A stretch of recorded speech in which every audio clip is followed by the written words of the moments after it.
15 বছর বয়সে আমার বিয়ে হয়। 10ম শ্রেণীতে ওঠার পরেই আমার বিয়ে হয়ে যায়।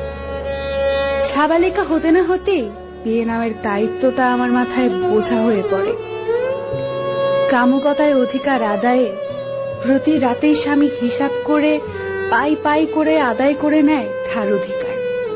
তখন না বুঝতাম স্বামীর মন, না বুঝতাম সংসার। 5 বছর শেষে এখন সবই বুঝতে শিখে গেছি। সংসারের কাজ, শ্বশুর শাশুড়ি এবং স্বামীর সেবা যত্ন করতে শিখে গেছি। বুকের ভেতরে কষ্টগুলো ছাপা দিতে শিখে গেছি।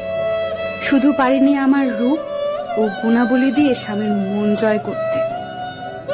তাই জীবনে আর যাই করেন, মেয়ে হয়ে কখনো নিজের পায়ে না দাঁড়িয়ে, নিজেকে যোগ্য প্রমাণ না করে এমন কাউকে বিয়ে করবেন না যার হাতে নির্যাতনের শিকার হতে হয়।